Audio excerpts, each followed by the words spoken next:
Mamlakatimiz prezidenti Yashil makon umummilliy loyihasi doirasidagi ko'chat o'tkazish tadbirlarida ishtirok etib, Milliy dendrologiya bog'ini tashkil etishga start berdi. Tadbirga mamlakatimizning 14 ta hududi video aloqa orqali ulanib, ularda ham yashil bog'lar tashkil etish ishlariga jadal kirishildi. Shu nuqtai nazardan Buxoro viloyatida bu xayrli tadbir Buxoro tumanidagi Xonobod mahalla fuqarolari yig'inida xalqaro ahamiyatga ega M37 rusumli avtomobil yo'li bo'yida tayyorlangan 5 gektardan iborat yer maydonida keng quloch yoydi. Prezidentimizning tashabbuslari bilan mana yashil makon, yashil qalqon bu daraxt ekish oyliklari tashkil etildi. Mana shu hisobdan ko'p joylarimizda qurib qolgan oriq yo'l bo'ylarimiz, yerlarimiz yana daraxtlar bilan to'ldirilib boryapti. Bu albatta xalqimizning kelajagi. Ularni mana shu toza havo, kislorod bilan ta'minlashda qiladigan eng ulug' ishlardan bittasi. Men bundan bir 3-4 yil oldin Qoraqalpoq Mo'ynoqqa borib, dengizning ichiga kirib, shu yerda qilayotgan ishlarni ko'rdim. Hozir shu yerda ekilgan daraxtlar, saksovullar xuddi bog' shaklini olgan. Odamlar ega tortib, traktorlar ega tortyapti, samolyotlar urug' sochib, mana shular ko'garib, qator bo'lgan, ko'rsangiz ko'zingiz quvonadi. Bu Orol dengizi tubidan ko'chirilayotgan tuz, boshqa zararli narsalarni saqlab qolishda katta imkoniyatlar yaratyapti. Ming marta rahmat yurtboshimizga. Buni boshlagan vaqtlar agar tajribamiz, imkoniyatlarimiz bo'lmagan bo'lsa ham, hozir butun dunyodan o'rganib, butun dunyo olimlarini tashkil qilib, chaqirib, ularning tajribasini olib, mana yana tashkil qilinyapti. Bu albatta yildan yilga o'zining yaxshi samarasini beradi. Kelajak avlodlarimiz bu ishlardan ota-bobolarning qilgan mana shunday yashil makon, yashil qalqonidan ular bahra oladilar. Aytish lozim, prezidentimizning joriy yil 25-martdagi Yashil makon umummilliy loyihasi samaradorligini yanada oshirish chora-tadbirlari to'g'risidagi farmoni ijrosi doirasida Buxoro tumanida 100 gektar yer maydonida dendrologiya bog'i hamda 100 gektar yer maydonida botanika bog'ini barpo etish maqsad qilingan. Dendrologiya bog'larini tashkil qilinishi har bir hududda mana shu iqlimni o'rtacha Selsius shkalasi bo'yicha 1,5 gradus harorat atrofida saqlab turishdan iborat bo'ladi. Ya'ni mana shu mo'tadil iqlim, nisbiy namlik, shu atmosfera havosida musaffolik bo'lishiga dendrologiya bog'larining ahamiyati juda muhim bo'lib hisoblanadi. Bu dunyo tajribasida amaliyotdan o'tgan bir tarmoq soha bo'lib, mana shu botanika bog'lari, ya'ni botanika bog'lari bu ilmiy o'rganish makonlari ham bo'lib hisoblanadi. Bu yerda nafaqat mana shu atrof muhitni musaffoligini ta'minlash yoki dunyoda mavjud barcha manzarali daraxt turlarini ko'paytirish, ilmiy izlanishlar olib borish, mana shu yerda yosh avlodga bilim va ko'nikmalarni ham rivojlantirish bilan o'ziga xos ahamiyatli bo'lib hisoblanadi. Qolaversa biz mana Buxoro iqlim sharoitida keladigan bo'lsak, qaysidir hududimizga, qaysidir tumanimiz cho'lga juda yaqin bo'lganligi bilan bu yerda quruq havo hukmron bo'ladi. Mana shu yerda nisbiy namlik, mo'tadillikni saqlash uchun albatta dendrologiya bog'lari muhim ahamiyatga kasb etadi.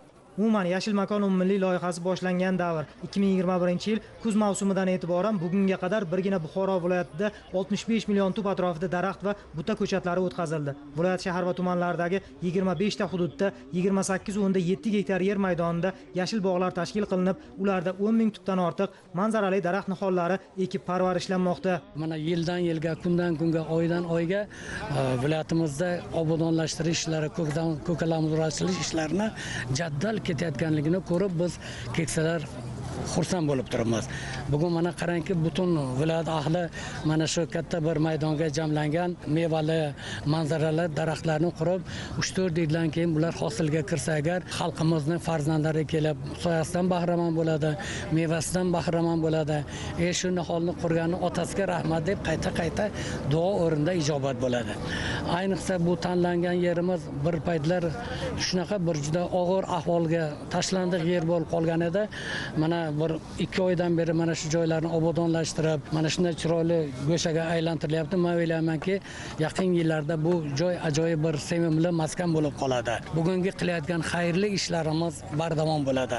Aholining dam olishi uchun qulay shart-sharoit, ko'kalamzor so'lim maskan yaratish maqsadida Buxoro shahriga tutash bo'lgan Buxoro tumanining Bog'dasht mahalla fuqarolar yig'ini hududida 43 gektar maydonda yangi O'zbekiston bog'i tashkil etilib, unda 20 ming tub daraxt va buta ko'chatlari o'tkazilib, yashil maydon barpo etilayotgani quvonarli albatta. Xonoboddagi bog' ham shahar atrofida havo musaffoligini ta'minlashda muhim ahamiyat kasb etadi.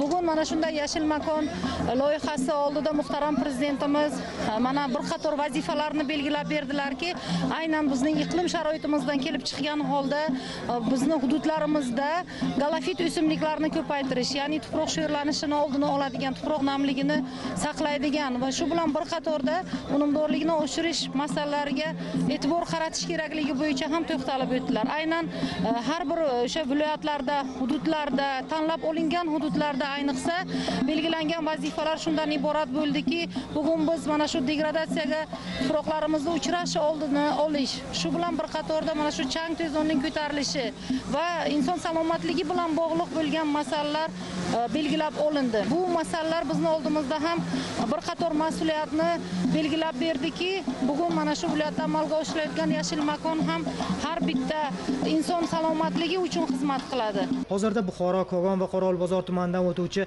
A380 xalqaro avtomobil yo'lining Adirlikdan iborat 30 km uzunlikda yashil belbog'lar tashkil qilinib, 5 qatordan 10 qatorgacha daraxt va buta ko'chatlari o'tkazilib, Koreya tajribasi asosida sug'orish tizimi yo'lga qo'yilgani o'ziga xos mikroiqlim yaratmoqda. Endilikda yangi bog'da ham xuddi shu tajriba amaliyotga tatbiq qilinadi.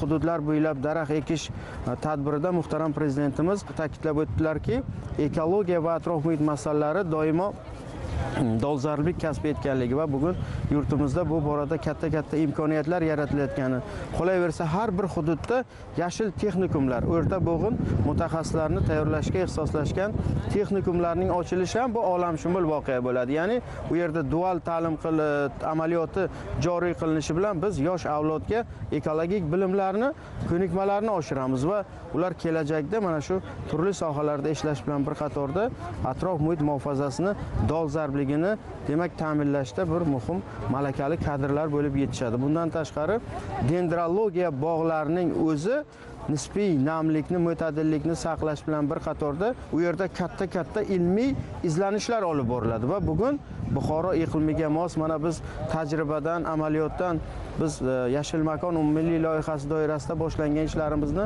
achchiq haqiqatni aytib o'tdilar. Muhtaram prezidentimiz anchagina daraxtlarni boy berib qo'ygandik boshlanishda. Lekin bugun biz yetarli tajriba to'pladik va ilmiy yondashuvlar asosida dendrologiya bog'larini tashkil qilishi bizga kelajakda katta bir marralar, yutuqlarni belgilab beradi. Jamoatchilik hashariga aylangan tadbirda Xonoboddan tanlangan 5 gektar yer maydoniga viloyat mutasaddilari, xotin-qizlar, jamoatchilik vakillari, yoshlar qo'li bilan mahalliy iqlim sharoitiga mos manzarali daraxt nihollari, jumladan 300 tubdan qayrag'och va sadaqayrag'och, 200 tubdan katalpa va tut, 100 tubdan shumtol va yapon saforas kabi ko'chatlar o'tkazildi. Yurtimizning barcha viloyatlarida bo'lgandek, bizim Buxoro viloyatimizda ham shu bahor faslini boshlanishi bilan yashil makon bo'yicha ko'chatlar ekish, daraxtlar qurish, gullar ekish boshlanib ketdi. Shunaqa jo'shqinlik bilan boshlandiki, hozir Buxoro viloyatini tanib bo'lmaydigan darajada kelib qoldi.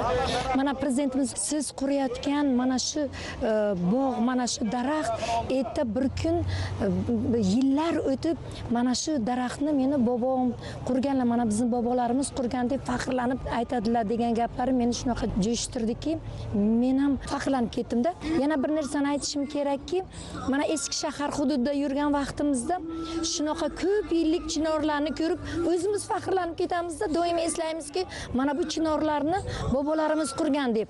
Mana bugungi qurayotgan daraxtlarimizni ham orqasidan yillar o'tib bizni farzandlarimiz, nabiralarimiz, abiralarimiz faxrlanib aytib yuriydi. Yashil makon umummilliy loyihasi doirasida ayni kunda viloyat miqyosida Mening bog'im dasturi amaliyotga joriy qilinayotgan bo'lib, bunda har yili 13 ta shahar va tumanda maydoni 50 sotixdan kam bo'lmagan yashil bog'lar barpo qilish tashabbusi uyushqoqlik va hamjihatlikda olib borilmoqda.